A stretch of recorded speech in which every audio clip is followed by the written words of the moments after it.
कर्ण और अर्जुन का युद्ध। द्रोण बड़े ही दुर्धर्ष थे। वे एक शत्रु का विनाश करके 5वें दिन मारे गए। दुर्योधन पुनः शोक से आतुर हो उठा। उस समय कर्ण उसकी सेना का कर्णधार हुआ। पांडव सेना का आधिपत्य अर्जुन को मिला। कर्ण और अर्जुन में भांति भांति के अस्त्र शस्त्रों की मारकाट से युक्त भयानक युद्ध हुआ, जो देवासुर संग्राम को भी मात करने वाला था। कर्ण और अर्जुन के संग्राम में कर्ण ने अपने बाणों से शत्रु पक्ष के बहुत से वीरों का संहार कर डाला। 17वें दिन से पहले तक कर्ण का युद्ध अर्जुन के अतिरिक्त सभी पांडवों से हुआ। उसके महाबली भीम सहित इन पांडवों को एक पर एक रणभूमि में परास्त भी किया था, पर माता कुंती को दिए वचनानुसार उसने कभी भी पांडव की हत्या नहीं की। 17वें दिन के युद्ध में आखिरकार वह घड़ी आ ही गई जब कर्ण और अर्जुन आमने सामने आ गए। इस शानदार संग्राम में दोनों ही बराबर थे। कर्ण को उसके गुरु परशुराम द्वारा विजय नामक धनुष भेंट स्वरूप दिया गया था, जिसका प्रतिरूप स्वयं विश्वकर्मा ने बनाया था। दुर्योधन के निवेदन पर पांडवों के मामा शल्य कर्ण के सारथी बनने के लिए तैयार हुए। दरअसल अर्जुन के सारथी स्वयं श्री कृष्ण थे और कर्ण किसी भी मामले में कर्ण अर्जुन से कम ना होके इसके लिए शल्य से सारथी बनने का निवेदन किया था, क्योंकि उनके अंदर वे सभी गुण थे जो एक योग्य सारथी में होने चाहिए।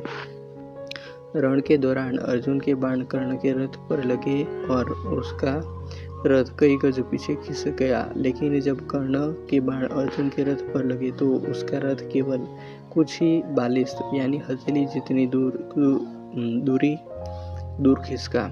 इस पर श्री कृष्ण ने कर्ण की प्रशंसा की। इस बात पर चकित होकर अर्जुन ने कर्ण की इस प्रशंसा का कारण पूछा, क्योंकि उसके बाण रथ को पीछे खिसकाने में अधिक प्रभावशाली थे। तब कृष्ण ने कहा कि कर्ण के रथ पर केवल कर्ण और शल्य का भार है, लेकिन अर्जुन के रथ पर तो स्वयं वे और हनुमान विराजमान है, और तब भी कर्ण ने उनके रथ को कुछ बालिश पीछे खिसका दिया।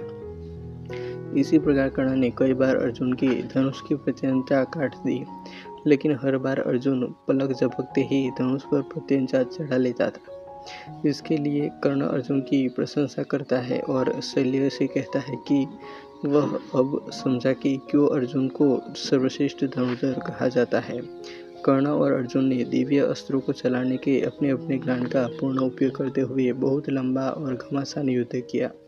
कर्ण द्वारा अर्जुन का सिर धड़ से अलग करने के लिए नागास्त्र का प्रयोग किया गया, लेकिन श्री कृष्ण द्वारा सही समय पर रथ को भूमि में थोड़ा सा धंसा लिया गया, जिससे अर्जुन बच गया। इससे नागास्त्र अर्जुन के सिर से ठीक ऊपर से उसके मुकुट को छेदता हुआ निकल गया। नागास्त्र पर उपस्थित अश्वसेना नाग ने कर्ण से निवेदन किया कि वह उस अस्त्र का दोबारा प्रयोग करे, ताकि इस बार वह अर्जुन को शरीर को बेधता हुआ निकल जाए। लेकिन कर्ण माता कुंती को दिए वचन का पालन करते हुए उस अस्त्र के पुनः उपयोग से मना कर देता है। यद्यपि युद्ध गतिरोध पूर्ण हो रहा था, लेकिन कर्ण तब उलझ गया जब उसके रथ का एक पहिया धरती में धंस गया।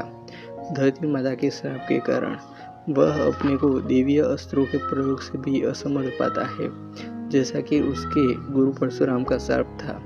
तब कर्ण अपने रथ के पहिए को निकालने के लिए नीचे उतरता है और अर्जुन से निवेदन करता है कि वह युद्ध के नियमों का पालन करते हुए कुछ देर के लिए उस पर बाण चलाना बंद कर दे। तब श्री कृष्ण अर्जुन से कहते हैं कि कर्ण को कोई अधिकार नहीं है कि वह अब युद्ध नियमों और धर्म की बात करे, जबकि स्वयं उसने भी अभिमन्यु वध के समय किसी भी युद्ध नियम और धर्म का पालन नहीं किया था। उन्होंने आगे कहा कि तब उसका धर्म कहा गया था जब उसने दिव्य जन्मा द्रौपदी को पूरी कुरु सभा में समक्ष वेश्या कहा था। द्रुत क्रीड़ा भवन में उसका धर्म कहा गया था, इसलिए अब उसे कोई अधिकार नहीं कि वह किसी धर्म या युद्ध नियम की बात करे। और उन्होंने अर्जुन से कहा कि अभी कर्ण असहाय है, ब्राह्मण का श्राप फलीभूत हुआ, इसलिए वह उसका वध करे।